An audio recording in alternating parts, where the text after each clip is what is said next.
Moi moi les babes, bienvenue dans cette nouvelle vidéo.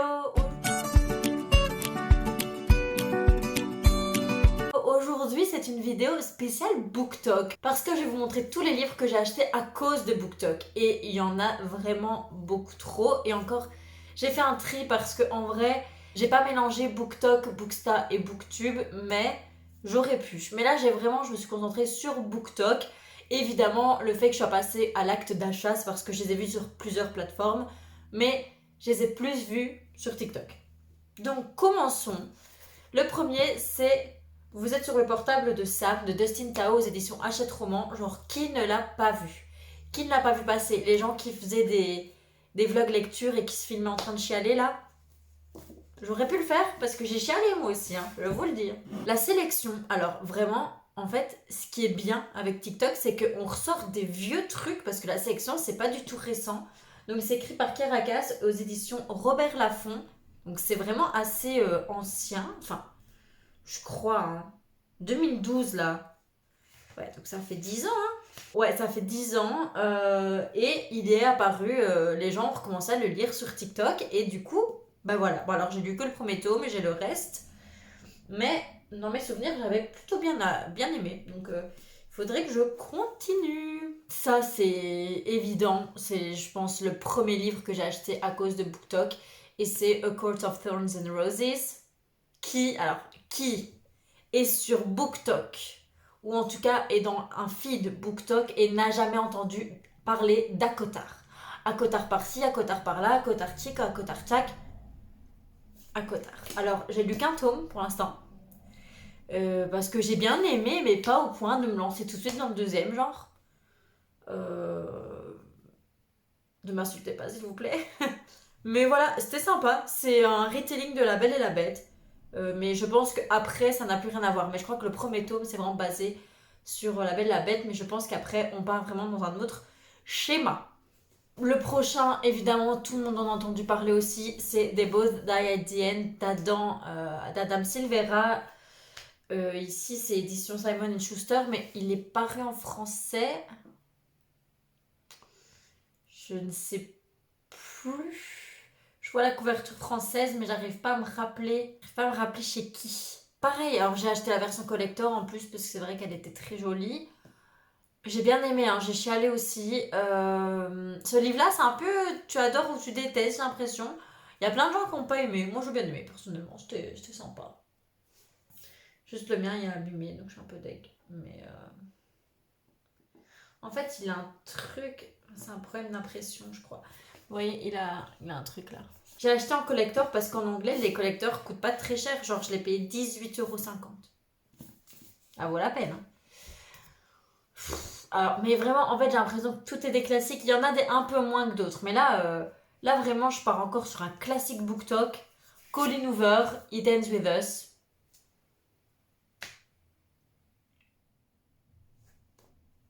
Je pourrais faire juste ma miniature comme ça. Parce que ça, si je le vois pas maintenant moins, mais à l'époque, si je le voyais pas une fois par jour sur BookTok, je le voyais pas, hein, mais pas pour rire. Après, j'ai adoré personnellement. Ensuite, un livre, moi j'ai pris la version collector, mais à la base, je les ai achetés en version normale parce que la collector n'était pas encore sortie. Mais Heartstopper, pareil, j'en entendais parler, la blinde, mais vraiment blindée sur BookTok. Et j'ai les versions collector du tome 1 et 2. Je les ai pas relus, hein, ils sont juste en exposition dans ma bibliothèque, quoi. Mais trop beau, trop beau. Alors, là, maintenant, on passe à des livres que je n'ai pas lus. Donc ça, c'était juste des livres que j'avais lus. Maintenant, on passe à ceux que je n'ai pas lus. Et il y en a vraiment plus. Parce que, je l'ai déjà dit, hein, mais moi, j'achète beaucoup de livres que je vois sur BookTok. Mais je les lis pas forcément parce qu'en fait, finalement, ça m'intéresse pas tant que ça, mais je me fais avoir par la hype. Donc, passons maintenant à The Inheritance Game. Pareil, version reliée, vraiment très beau. Hein. Et en plus, en fait, il est tout noir. Oh, il est beau. Et on en entend encore beaucoup, beaucoup parler parce que pour l'instant, là, le troisième est sorti récemment, je crois. Toujours pas lu. Toujours pas lu. Mais pareil, je pourrais clairement faire aussi cette... Je pourrais faire la même miniature tellement Je mets ça en miniature, les gens vont cliquer dessus. Et ça, je le regrette pas cet achat-là parce qu'il est magnifique et il faut que je lise. Mais c'est Sorcery of Thorns, mais l'édition grimoire. Je sais pas si on voit bien en vidéo. Je sais pas si on voit bien. Vous voyez, on dirait que c'est abîmé. C'est parce qu'en fait, c'est l'édition grimoire, c'est édition vieux papier, quoi. C'est trop beau. Il est trop beau. Ça, pareil, j'en entendais parler à la base sur BookTok. Et après, quand il est sorti en collector, je me suis dit, allez, ce collector édition grimoire, là, il est magnifique, il me le faut, quoi. Donc voilà, merci au BookTok, parce que franchement, il était cher quand même, je crois. Franchement, 24,90€, quand tu vois que les deux Saxus, qui sont une qualité un peu minable, sont à 22€, ça va. Ensuite, ça, c'est un livre, je l'ai depuis longtemps. Mais ça, c'est votre faute. Enfin, c'est vraiment la faute de TikTok. Si vous regardez cette vidéo et que vous faites des vidéos sur TikTok, Campus Drivers. En plus, je crois qu'il y a un 4e tome qui sort là maintenant, non? Je crois. Je dis peut-être des bêtises, je suis pas sûre, mais je crois. Il paraît qu'il est bien. Il paraît que c'est bien. Toujours pas lu, mais purée, vous en parlez. Franchement, Hugo Roman, ils ont une stratégie marketing qui est bonne, hein. Avec tous leurs partenaires BookTok et tout, franchement, ils sont forts. Ils sont forts. Oh, celui-là, j'en ai marre de le montrer à chaque vidéo que je fais. Franchement, je crois vraiment... Je suis même pas sûre de le lire un jour. Mais vous me l'avez fait acheter. TikTok là, BookTok là, vous me l'avez fait acheter. Je suis presque sûre que je vais pas aimer. Le prince cruel. Non, mais là aussi, je pourrais faire une miniature. Tout le monde connaît cette couverture par cœur. Voilà, vous me l'avez fait acheter. Je suis sûre à 90% que je vais pas aimer. C'est pas mon truc, quoi. Ça n'a aucun sens. Ça n'a aucun sens. Ah, ça, je crois que je vais aimer. Je l'ai juste pas encore lu, mais ça, je crois que je vais aimer. Ashes Falling for the Sky de Nin Gorman et Mathieu Guibé aux éditions Albin Michel. Bon, je suis pas une grande fan du type sur la couve, genre je lirai l'histoire sans penser à lui, mais il paraît que c'est vraiment bien. Donc, en plus j'ai vu un vlog récemment là sur la chaîne de la Bouquinade qui lisait les deux, parce qu'il y a un tome 2, et elle disait que franchement c'était bien, et je fais assez confiance en son jugement en général. Je trouve que les avis qu'elle donne par rapport à ce que moi j'ai lu, c'est assez comparable. Donc je crois que je vais aimer, effectivement. Je l'ai un peu abîmé là. Ou alors je l'ai acheté abîmé, c'est possible. Parce que ma passion d'acheter les livres abîmés, je le remarque après quand je suis chez moi. Oh, le suivant. Non mais là c'est vraiment... Bah j'en peux plus en fait. En plus là, on entend parler de l'adaptation. Parce que je crois qu'ils vont faire un film, une série. Je sais plus.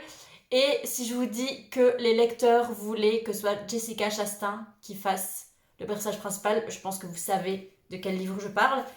The Seven Husbands of Evelyn Hugo de Taylor Jenkins Reid aux éditions Simon & Schuster. C'est généralement cette maison d'édition là quand j'achète en anglais. Et il est sorti, je ne sais pas chez qui, en français.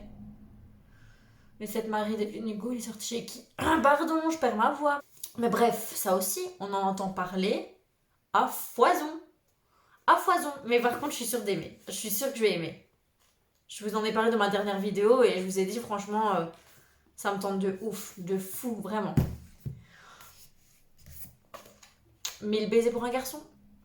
Les vlogs, les reading vlogs sur BookTok qui chialent comme des madeleines. Je sais que je vais chialer comme une madeleine. Je le sais, moi je suis sensible, les gars. Oh, celui-là, ça fait quand même longtemps que je l'ai, je suis un peu honteuse. Il a été traduit depuis et tout. Moi, je l'avais acheté en anglais parce qu'il n'était pas encore traduit. Bah, c'est pour faire ça, Marine, n'achète pas. The Midnight Library. Il est beau, par contre. Vraiment, c'est un très beau livre, je trouve. Mais pareil, et... Bah, je pense que je vais aimer, vu les avis des gens dessus.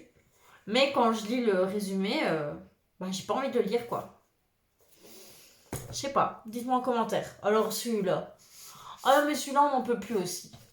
Vraiment, c'est le dernier que vraiment on n'en peut plus sur BookTok. Genre c'est C'est bon, on a compris, V.E. Schwab, c'est votre reine. J'ai lu un seul V.E. Schwab, c'était Galant, j'ai vraiment pas aimé. Donc, j'espère que celui-là, je vais l'aimer parce qu'il est vraiment très beau. Et du coup, s'il est plus beau que bon, je vais être déçue. La vie invisible d'Adi Larue. Alors moi, j'ai acheté carrément le collector, tu vois, parce que je suis pas dans la dentelle, quoi. Et je pense qu'il coûtait cher. 25 € prix France. Donc en Belgique, je l'ai payé un petit peu plus cher parce que la TVA est plus haute. En vrai, du coup, ça va. Ça va parce que c'est un vrai relié. Vous voyez? Il y a même le petit truc en tissu là. Il y a des... Attendez. Il y a les motifs là sur la tranche. Super beau, quoi. Et il y a une super belle couverture. C'est-à-dire qu'ils n'ont pas fait une couverture hardback unie. Ils ont refait... Enfin, il y a 2 couvertures, quoi. Ça, c'est rare. Et ça, c'est... Bah ça c'est beau quoi. Clairement ça c'est à cause de BookTok aussi. Il en reste 2. Celui-ci, Éclat dormant, qui récemment je le vois sur BookTok. Je vous avoue qu'à la base c'est une copine libraire qui l'a lu et qui a adoré. Et depuis je le vois sur BookTok presque tous les jours. Bah après il est beau donc les gens l'achètent quoi. Et donc voilà, je l'ai acheté. Après je l'ai acheté aujourd'hui donc ça va, je suis encore dans les temps pour le lire. Et le tout dernier, je l'ai un peu moins vu que les autres, je dois avouer, mais je l'ai quand même pas mal vu. Même si je dois avouer que je l'ai vu un petit peu plus sur Instagram, je crois. Mais c'est L'Empire des femmes, chez Didier Jeunesse par Cassandre Lambert. Vraiment, j'avais vu, mais ouais, en fait, je l'ai vu via un reel d'Audrey de la chaîne Le Souffle des mots.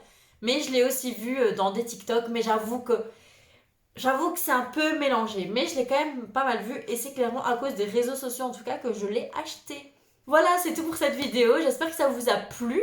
Je vous avoue que j'en ai sûrement d'autres, mais comme je vous ai dit, j'ai essayé d'un peu diviser ceux à cause de Bookstagram, parce que par contre à cause de Bookstagram et de Booktube, beaucoup Booktube quand même, je regarde beaucoup plus Booktube que Booksta,